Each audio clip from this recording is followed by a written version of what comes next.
안녕하십니까. 힘찬 찬송가에서 감사드립니다. 우리 주일을 맞아서 오랜만에 또 봤는데요. 인사하면 좋겠습니다. 우리 주님과 함께 일어섭시다. 이렇게 인사하면 좋겠습니다. 우리 주님과 함께 일어섭시다. 이렇게. 감사합니다. 오늘은 로마서 5번째 말씀으로 이렇게 감사하고 기도하라 라는 제목으로 말씀드리겠습니다. 잠깐 기도하겠습니다. 존귀하신 아버지 하나님, 거룩하신 주님 앞에 이 모습 이대로 담대히 나올 수 있는 것은 우리 주님께서 우리를 위하여 흘려주신 바 그 보혈의 피 때문임을 고백합니다. 주님의 피의 은혜를 힘입어서 주님의 보좌 앞으로 나와 우리 주님을 배웠고 주님을 찬양하고 주님을 경배하는 이 시간이 얼마나 복되고 감격스럽고 기쁘고 행복한 시간인지 우리 주님 앞에 감사의 고백을 드립니다. 하나님 아버지, 이 시간 저희 마음 가운데 하나님의 말씀으로 임하여 주시고 그 옛날 그 지성소 주님의 그 그룹 보좌 위에 주님께서 임하여 오신 것처럼 우리 한 사람 한 사람 심령 가운데 예수 그리스도의 이름 은혜로 임하여 주셔서 주님의 은혜가 우리의 심령을 새롭게 하며 하나님의 말씀으로 우리가 주 앞에 합당하게 반응하며 나아가는 복된 자리가 되도록 도우시기를 기도합니다. 주님의 성령께서 시종을 주관하여 주시며 이 모든 시간을 통해 홀로 영광 받아 주시기를 기도합니다. 예수 그리스도 이름으로 기도했습니다. 아멘. 캘리포니아에 기반을 둔 한 기구가 있는데요. 더 벤투라라는 그 기관에서 약 43,000명의 사람들을 최근에 인터뷰를 했습니다. 그리고 그 인터뷰한 것들을 분석해서 이제 결과를 발표를 했는데 그 분석한 연구에 의하면 미국의 성인 약 70% 이상이 나는 크리스천입니다 라고 자기 인식을 가지고 있었다고 합니다. 그런데 그 사람들의 그 자기 고백의 어떤 구체적 내용을 좀 들어가서 살펴보니까 자신을 그리스도인, 크리스찬이라고 답한 사람들 중에 작년에, 그러니까 1년 한 해 동안을 말합니다. 그 70%의 사람들 중에 1년 한 해 동안 하나님께 기도하지 않았던, 한 번도 기도한 적이 없었던 사람이 18%라고 합니다. 내가 그리스도인이라는 자의식은 있는데 실제로 기도의 관계가 주님과 맺어져 있지 않은 사람이 5분의 1이나 됐다는 굉장히 충격적인 보고입니다. 성경을 읽지 않은 사람은 더 충격적입니다. 57%라고 합니다. 그리고 신앙이 나의 삶에서 중요한 부분이다 라고 여기지 않는 사람은 13%, 교회에 가지 않는 사람의 비율은 33%라고 나타났습니다. 조사기관에서는 요 퍼센티지에 해당되는 사람들을 일컬어서 포스트 크리스찬이라고 명명했습니다. 다시 말하면 기존의 그 기독교 공동체와는 좀 독특한 마치 후기 기독교의 현상과 같은 현상이 지금 미국에 만연하고 있다는 것입니다. 이런 포스트 크리스찬들의 비율은 나이가 젊어질수록 많아지는 것으로 나타났습니다. 미국의 이야기지만 우리 한국 사회와 교회는 미국적 상황을 따라가는 경향이 있기 때문에 오늘 우리 한국적 상황에도 시사하는 바가 큽니다. 특별히 데이빗 웰즈라는 미국의 한 신학자가 이미 30-40년 전부터 미국이 이렇게 될 것이라고 경고하고 있었습니다. 제가 몇 년 전에 우리 동기 목사님들이랑 그분의 책을 한 5권을 쭉 같이 북쉐어링을 하면서 그분이 진단하고 있는 것들이 현재적으로 이미 나타나고 있는 아주 심각한 현장들을 저희가 보고 있었습니다. 그런데 우리 한국이 그대로 답습해가고 있다는 것을 부정하기가 너무 어려웠습니다. 다시 말해서 기독교인들의 세속화가 빠른 속도로 진행되고 있다는 것입니다. 자기가 기독교인이라는 인식은 있지만 기독교인의 삶의 내용을 가지고 있지 못한 그것이 기독교적 세속화죠. 그래서 어떤 겉 모양과 인식은 풍성하지만 삶이 사실은 매칭이 되지 않는 그런 사람들이 굉장히 빠른 속도로 증가하고 있다는 것입니다. 그래서 이제 포스트 기독교, 포스트 크리스천 이런 것들을 논의해야 될 지경에 이른 그런 상황에서 우리는 다시금 성경적 그리스도인의 모습, 성경적 기독교의 모습을 회복해야 될 필요에 직면해 있습니다. 그 중에서도 오늘 우리 벤투라에서 질문했던 핵심적인 내용이었던 기도, 또 감사에 대해서 생각해 보고자 합니다. 바울의 감사와 기도를 통해서 그리스도인의 감사와 기도의 좋은 본을 발견할 수 있기를 기도합니다. 첫째로 이렇게 감사하라. 바울이 로마서의 본론으로 들어가서 첫 번째로 입을 열어 고백하는 것은 감사입니다.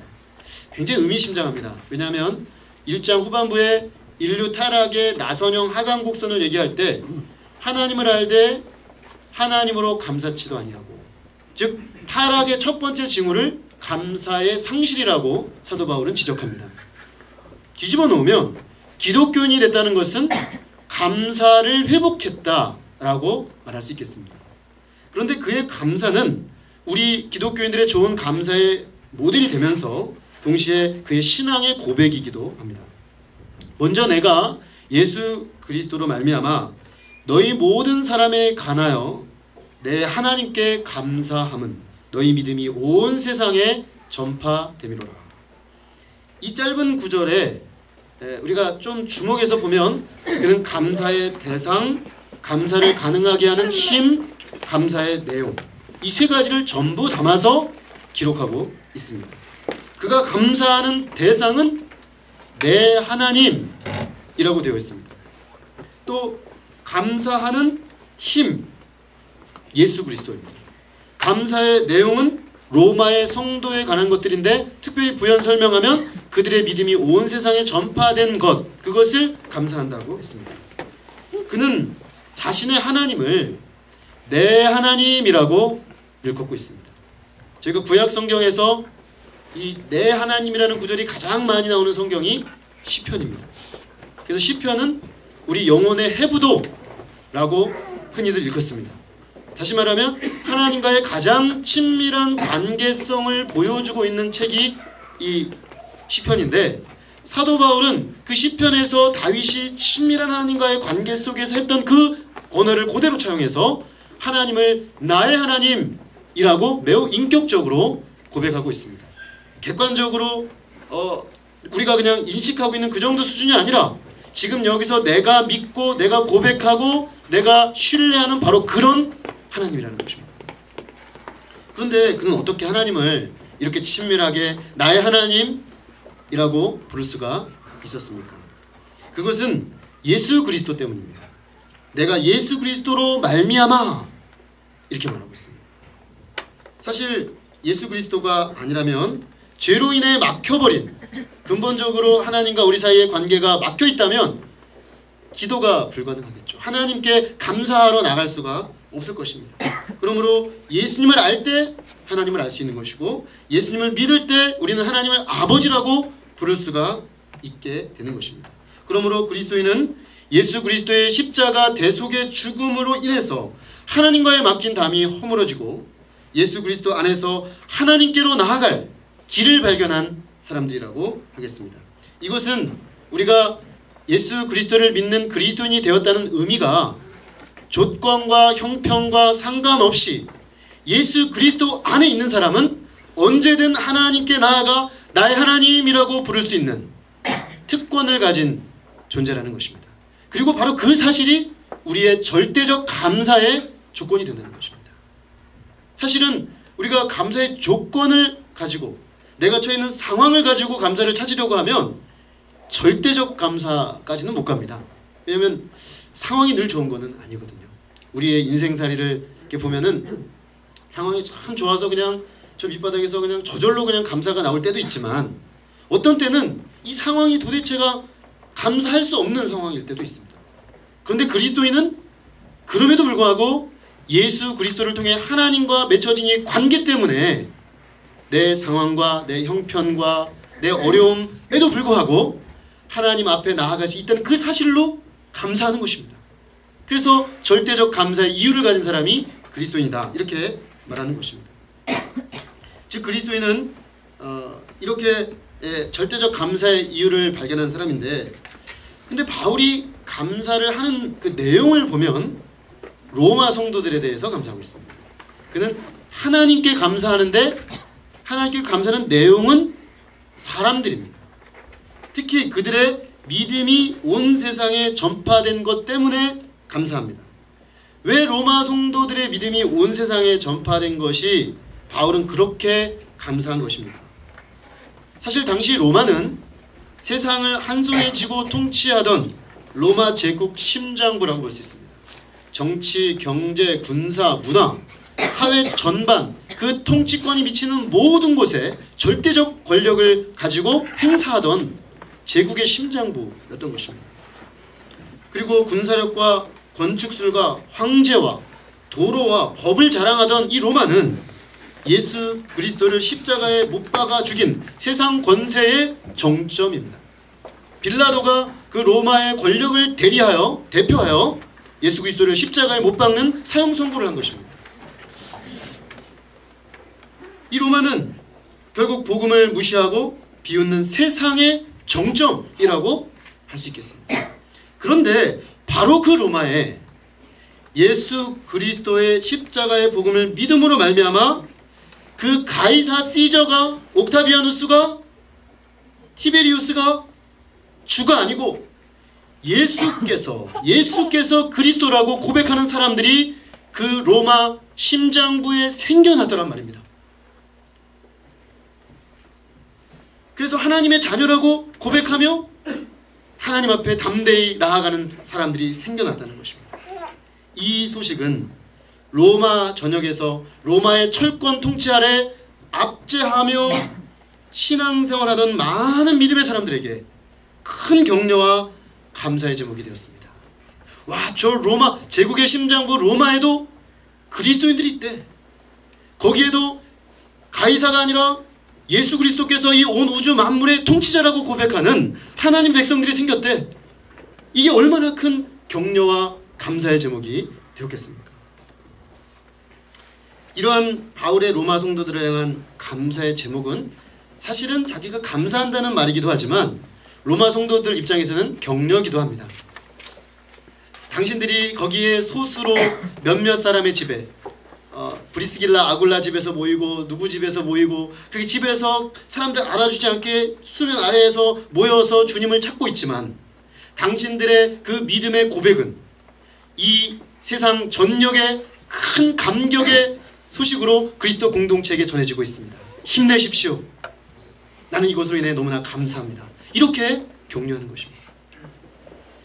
저는 이 말씀을 보면서 우리가 이 동일한 시각을 가져야 된다는 생각을 했습니다. 온통 물질주의와 쾌락주의와 파편화된 개인들로 가득한 세상에서 우리 성도님들이 보여주시는 믿음의 삶과 공동체를 향한 믿음의 헌신과 사랑의 수고와 섬김, 그것을 볼 때 감사하게 되는 것입니다. 감사하게 되는 것이죠.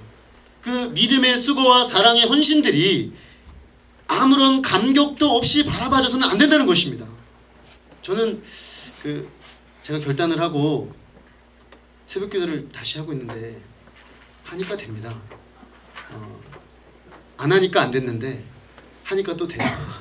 그래서 새벽 시간에 엎드려 기도를 하는데 제가 번갈아 가면서 기도를 합니다. 홀수, 월수금 날은 우리 일부 예배 가정교회에 참여하는 모든 우리 성도님들을 놓고 한 분 한 분 기도하고, 짝순날 그 둘째 날은 2부 예배 학생들을 한 명씩 목장별로 돌아가면서 기도를 하는데, 기도를 가만히 하다 보면은 감사하게 돼요. 정말 감사하게 돼요. 왜냐하면 이 시대가 참 이 영적인 세계, 보이지 않는 하나님과 하나님을 섬기는 가치에 헌신하기가 쉽지 않은 시대입니다. 눈에 보이는 물질과 과학 문명이 너무나 발달해서 사람들의 마음을 다 빼앗아가고 미디어와 온갖 세상의 쾌락들이 우리에게 얼마나 큰 그 유혹으로 다가오는 시대입니까? 다들 파편화돼서 개인화돼가는, 그래서 점점 서울 지역은 1인 가구가 늘어난다는 거 아닙니까? 그게 이제 어떤 뭐 결혼 문제도 있고 어떤 노령화 문제도 있긴 하지만 기본적으로 지금 사람들이 점점 파편화되고 있다는 것입니다. 그런데 집을 열어서 사람들을 초청하고 거기서 마음을 나누고 같이 그리스도를 중심으로 믿음을 고백한다는 거, 이게 얼마나 감사한 일입니까? 정말 큰 감사 제목입니다. 제가 이렇게 첫째 날 감사하고 나면 둘째 날 학생들을 또 놓고 기도하면 또 감사가 돼요. 왜냐하면 요즘 캠퍼스는 한마디로 무자로 특징되는 시대입니다. 무관심, 무조건적 적대감. 기독교를 복음을 제시하면 관심이 없습니다. 너무나 현실 문제가 힘들기 때문에요.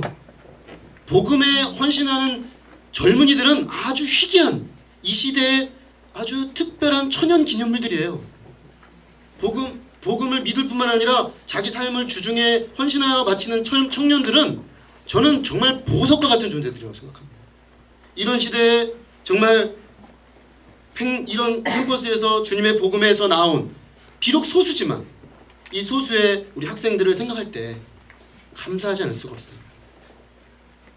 우리가 하나님께 그리스도 안에서 감사하지만 하나님이 우리 서로에게 각자에게 주신 그 믿음의 그 가치를 보고 감사할 수 있는 그런 영적 감사, 영적 가치관을 소유하고 고백하는 공동체 되기를 기도합니다. 그런데 이 바울의 감사에는 균형이 있습니다. 그는 나의 하나님께 감사하고 있습니다. 그렇지만 사람에 대해서 또 감사하죠. 우리의 궁극적인 감사는 근본적으로 하나님께 드리는 것입니다. 그러나 그 감사의 내용이 되는 성도들을 언급하는 것을 그는 또한 놓치지 않습니다. 우리가 궁극적인 감사가 되시고 감사의 대상이 되시는 하나님께 감사와 찬양을 궁극적으로 돌려야 된다는 사실을 놓치지 않는 것이 굉장히 중요합니다. 그러나 동시에 하나님께 우리가 궁극적으로 감사한다는 것이 사람들 안에 일어난 역사 자체를 마치 배제하고 무시하는 듯한 태도가 되어서도 안 되는 것입니다. 우리가 궁극적으로 하나님께 감사하는 것이지만 그 감사의 내용이 되는 사람들에 대한 언급을 놓치지 않는 것입니다. 우리가 때때로 너무 영적이 돼서 하나님께 감사합니다. 모든 사람들 속에 일어나는 것은 다 보지 않고 하나님께만 모두 올리는 것. 사실은 그게 영적인 감사가 아닙니다. 또 어떤 경우는 너무 인간적으로 사람들이 한 것만 봐가지고 자꾸 사람에게 감사, 궁극적인 감사는 하나님께 돌아가야 되는 것입니다. 우리는 이 둘 사이에 균형을 유지하면서 하나님이 우리 가운데 궁극적으로 감사의 찬양을 받아야 될 분으로 높임을 받을 뿐만 아니라 또 동시에 그 하나님이 우리 가운데 일하시는 것을 보고 우리 사랑하는 형제들, 자매들, 우리 동역자들, 성도들을 향해서 감사할 수 있는 이 균형 잡힌 감사의 삶을 살 수 있기를 기도합니다. 둘째로 이렇게 기도하라 했습니다. 자신의 감사 제목을 말하는 사도 바울은 이제 자신의 기도 제목을 이렇게 말합니다. 내가 그의 아들의 복음 안에서 내 심령으로 섬기는 하나님이 나의 증인이 되시거니와 항상 내 기도에 쉬지 않고 너희를 말하며. 바울은 항상 기도 중에 쉬지 않고 로마 교회 성도들을 말했다고 했습니다. 다시 말해서 그는 한 번도 본 적이 없고 본인이 개척한 교회도 아니지만 로마의 성도들을 마음에 품고 있었다는 것입니다. 그들을 말했다는 것은 그들을 마음에 품고 기도했다는 것이죠. 기도의 내용 속에 그들이 깊이 들어와 있었다는 것입니다. 이는 그 일에 하나님이 증인이다라고 말하면서 바울은 굉장히 엄숙하게 말합니다. 나는 지금 그저 외교적인 수사로 나 여러분 기도하고 있어요? 기도할게요? 이런 말이 아니라는 것입니다. 하나님이 나의 증인이 되어 주실 것이다. 내가 여러분들을 위해서 늘 기도하고 있습니다. 라고 그는 담대하게 고백할 수 있었다는 것입니다. 자신의 기도 생활에 대해서 이렇게 말할 수 있는 사람은 복된 사람입니다. 최근에 제가 한 신학교에서 가르치고 계시는 교수님의 글을 읽다가 아주 신선한 충격을 받았습니다. 이분은 외국에서 이제 유학을 하고 계시다가 갑자기 그 본국에서 이제 박사학위를 마칠 즈음에 교수로 와달라는 초청을 받고 돌아오게 되었습니다. 그런데 이분이 목회사역에 부르심도 있어서 신학교에서 가르치는 사역과 목회사역을 병행하게 되었습니다.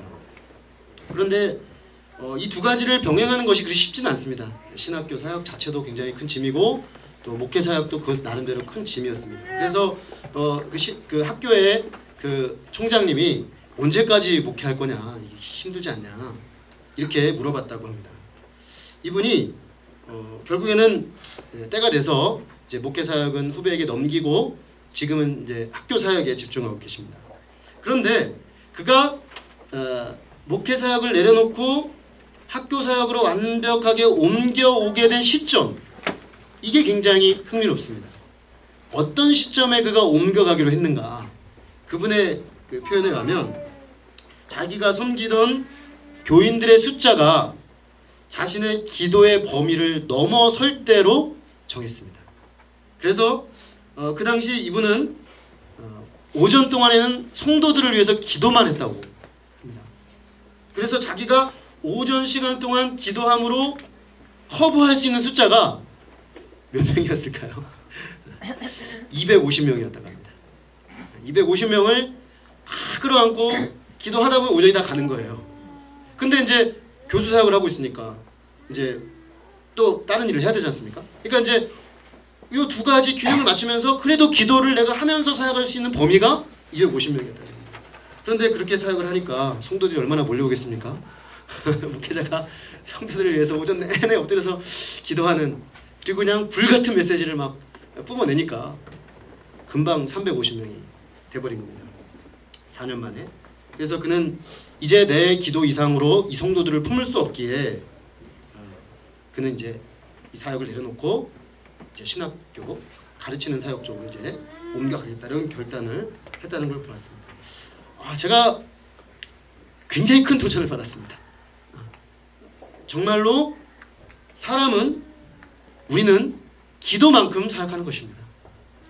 정말 정직하게 하나님 앞에 우리가 인정하지 않을 수 없는 것은 저 같은 풀타임 사역자든 여러분들 평신도 사역자들이든 간에 사역자는 결국 기도만큼 사역할 수밖에 없습니다.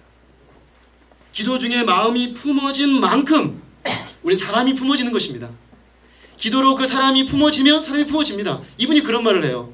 250명, 350명 목회를 하다 보니까 왜 어렵지 않은 때가 없겠습니까? 사람과의 관계에서도 어려운 일이 생기죠.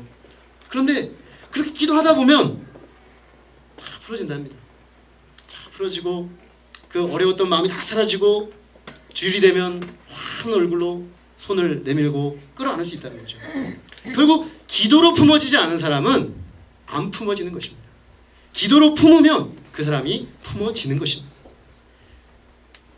우리가 오늘부터 이제 가정교회 한 가정씩 이제 소개를 하고 가정교회 그 목자님들에게 그 서약서 그 서류를 이제 드리려고 하는데요. 근데 거기 보면은 우리 가정교회 목자님들이 각 가정교회 가원들을 위해서 해야 되는 그 서약 중에 뭐가 있냐면 매일 우리 가정교회 가원들 가족들을 위해서 기도하겠다라는 헌신이 들어가 있습니다.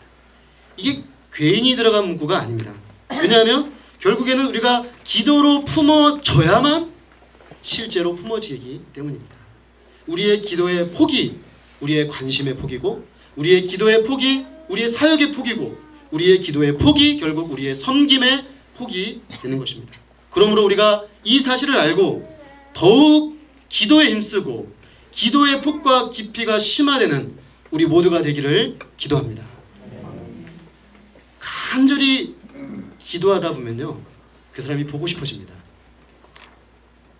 간절히 그 사람을 위해서 뜨거운 마음으로 기도하다 보면 보고 싶어집니다. 선교사님을 위해서 막 기도하다 보면, 진누가 선교사님을 막 기도하다 보면 보고 싶어집니다. 그 아이들을 위해서 막 기도하다 보면 기철이 어머니 보고 싶네요. 이게 당연한 거죠. 사도 바울도 그랬습니다. 로마 성도들을 위해서 막 기도하다 보니까 그 성도들을 내가 기도에 말할 뿐만 아니라 뭐라고 말하냐면, 어떻게 하든지 이제 하나님의 뜻 안에서 로마 성도들에게 나아갈 좋은 길 얻기를 구했다고 했습니다. 그는 기도 중에 그들을 너무나 보고 싶었습니다. 당시 바울이 로마에 가기를 얼마나 원했는지 오늘 13절까지 구구절절이 나타납니다. 11절에 내가 너희 보기를 간절히 원하는 것은, 13절에 형제들아 내가 여러 번 너에게 가고자 한 것을 너희가 모르기를 원치 않는다. 또 로마서 끝부분 15장 28, 29절에 가면 그러므로 내가 이 일을 마치고 이 열매를 그들에게 확증한 후에 너에게 들렸다가 서바나로 가리라. 내가 너에게 나아갈 때 그리스도의 충만한 복을 가지고 갈 줄을 아노라. 바울은 어찌하든가 로마 성도들에게 나가서 그들을 보고 그들과 풍성하게 교제한 이후에 당시 땅끝이라고 여겨졌던 오늘날의 스페인, 성경 용어로 하면 서바나 땅으로 가기를 간절히 원했습니다. 그는 왜 그토록 로마에 있는 성도들과 교제하며 그들의 파송을 받아 서바나로 가기를 원했습니까? 로마서 사도행전 1장 8절 오직 성령이 너에게 임하면 너희가 권능을 받고 너희가 예루살렘과 온 유대와 사마리아와 땅끝까지 이르러 내 증인이 되리라. 사도행전 1장 8절을 근거로 해서 앞부분은 베드로를 중심으로 해서 예루살렘으로 확장되고 그 다음에 빌립을 통해 사마리아로, 그것이 열방 땅끝으로 진행하는 역사를 사도 바울을 통해 보여줍니다. 바울은 사도행전 1장 8절의 그 선포대로 성령의 권능을 힘입어 성령이 이끌어가는 방향, 하나님 나라 방향을 향해서 당시의 땅끝이라고 여겨지는 서바나 땅을 가기를 원했던 것입니다. 그는 하나님의 말씀에 순종하여 전진하기를 원했기 때문에 이런 뜨거운 열망과 소원이 생겼습니다. 그런데 이런 그의 열망과 소원에도 불구하고 이런 그의 시도가 여러 번 막혔습니다. 그리고 로마서를 쓰고 있는 이 시점까지도 13절을 보면 막혀 있습니다. 여기서 우리는 이 바울의 로마 성도들을 보고 마침내 땅끝으로 가고자 했던 그의 기도를 보면서 중요한 두 가지 기도의 원리를 배울 수가 있습니다. 첫째로 기도에도 불구하고 우리의 소원대로 길이 열리기도 하고 때로는 막히기도 한다는 사실을 배웁니다. 이것은 간절한 소원을 가지고 우리가 기도함에도 불구하고 기도의 응답에 장애가 있을 때가 있는 우리들에게 적지 않은 위로가 됩니다. 와, 대사도 사도 바울도 이렇게 줄기차게 기도하고 줄기차게 가기를 원하는데 계속 막혀있고 안되고 응답이 없는 것입니다. 그럴 수 있다는 것이죠. 그러니 나에게 때로 막혀있고 때로 길이 열리지 않고 그렇다고 해서 낭망할 일은 아니라는 것입니다. 사실 사도행전과 서신서 이것저것을 보면 그런 예들이 많이 나옵니다.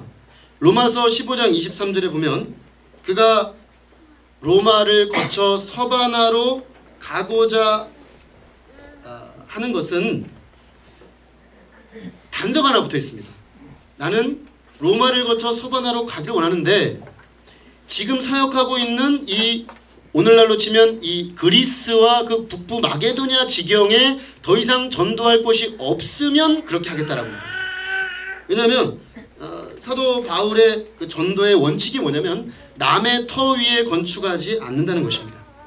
다른 사람이 이미 개척 사역을 하고 있으면, 그래서 더 이상 일할 곳이 없으면 자기는 안 한다는 거죠. 왜냐하면 바울의 사명은 개척 선교사이기 때문에.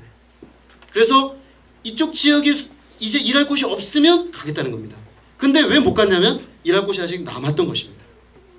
그러니까 그는 가기를 원하고 가고자 기도하지만 아직 일이 안 맞아졌기 때문에 갈 수가 없었던 것입니다. 그는 그것을 하나님의 아직 미응답, 아직 가지 말라는 하나님의 응답으로 여겼습니다.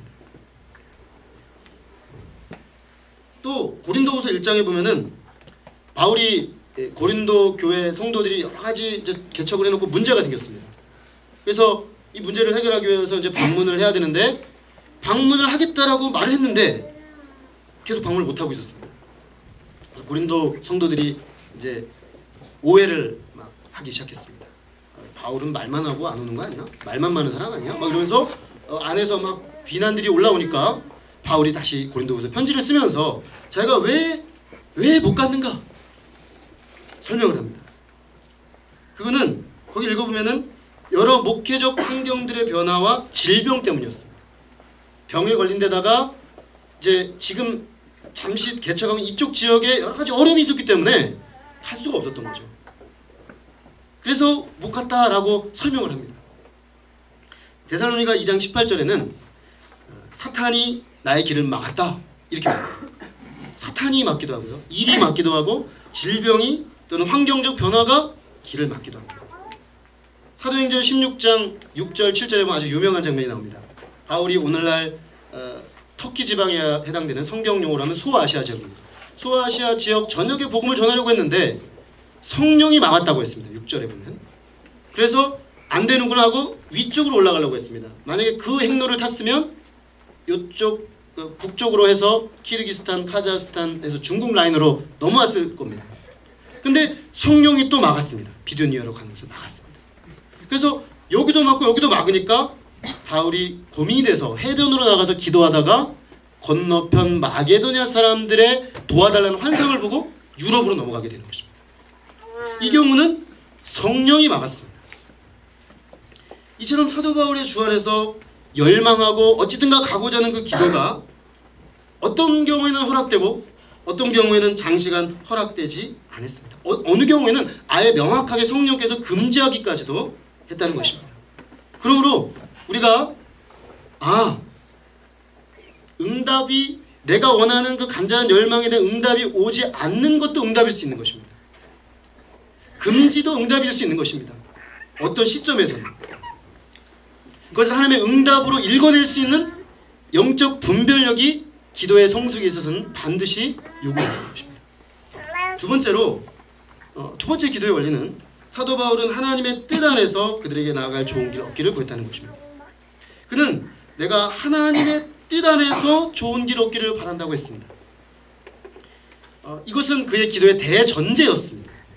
그가 간청하고 요구하고 구하는 것을 간절하게 했음에도 불구하고 그는 그걸 늘 밑바닥에 주님의 뜻 안에서 라는 전제를 깔았습니다.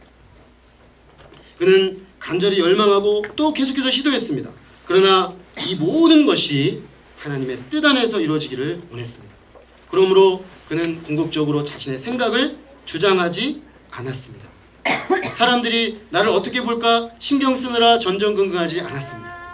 우리가 사도행전과 여러 서신서를 보다 보면은 사도 바울이 하나님의 뜻 안에서 간다라고 해놓고 못 가가지고 설명하는 장면이 굉장히 많습니다. 왜냐하면 그는 자기가 계획하지만 하나님의 뜻이 아니면 또 안 가요. 근데 그것 때문에 비난도 받았습니다. 아이고 일관성이 없냐. 사도가 한 입으로 두 말 하나 해? 이렇게 되는 거죠. 근데 그는 그걸 개의치 않았어요. 왜냐하면 자신은 열망하고 가기를 원했지만 하나님이 이 시점에 그렇게 말씀하시면 또 그렇게 따랐던 것입니다. 사람들의 평가나 세상 사람들의 어떤 생각 그것이 중요한 것이 아니라 하나님의 뜻이 중요하기 때문에 갔느냐 안 갔느냐 예전에 약속했던 대로 했느냐 안 했느냐 물론 그것도 중요하지만 그것보다 더 중요한 것은 하나님의 뜻이었습니다. 아무리 그가 강렬하게 원하고 시도한다 해도 하나님께서 문을 열어주셔야 한다는 그 한 가지 사실을 인정했습니다. 이렇게 하나님의 뜻 안에서 기도하는 사람은 한편으로는 뜨겁게 열정적으로 구하지만 또 한편으로 하나님의 뜻 안에서 잠잠하며 기다릴 수 있습니다. 그런데 그 기다림은 일반적으로 우리가 볼 수 있는 낙심과 절망의 기다림이 아닙니다. 안 되는구나. 허락이 되지 않는구나. 힘이 빠지고 끝난 건가? 이런 게 아닙니다. 하나님의 뜻 안에서의 기다림은 하나님과 마음으로 싸우거나 불만을 품은 기다림이 아닙니다.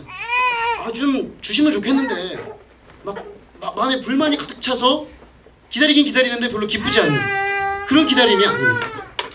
하나님의 뜻 안에서의 기다림은 소망 가운데서의 기다림입니다.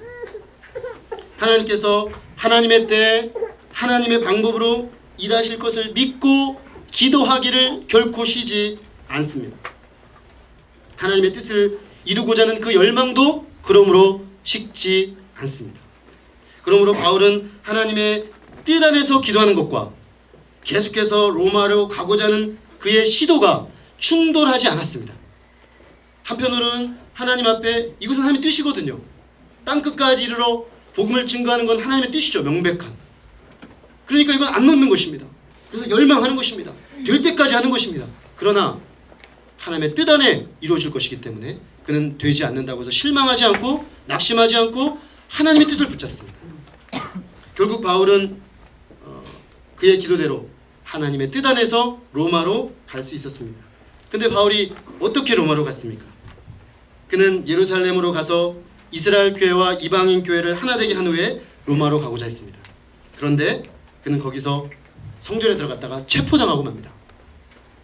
그래서 죽임당할 수 있는 40명이 바울을 죽이지 않으면 먹지도 자지도 않겠다고 결사대가 구성될 정도로 유대인들의 분노가 일어나는 상황에서 그는 일촉즉발의 위기가 오게 되었습니다. 로마로 가는 거는커녕 예루살렘에서 그냥 죽게 되는 그런 상황이 되었습니다. 그런데 바울은 그때 할 일 없이 죄수가 된 그 신분을 절망하지 않았습니다. 그는 나는 로마에 가야 한다는 생각에 맞춰져 있었습니다. 그리고 그것은 하나님의 뜻 가운데 될 것이라고 믿었습니다. 그래서 그가 선택한 카드가 나는 로마 시민권자요! 라는 것이었습니다. 로마 시민권은 황제에게 재판을 받을 권리가 있었습니다. 그러므로 나는 이 죄수 신분으로 로마로 가겠소. 결국 그는 로마로 가긴 갑니다.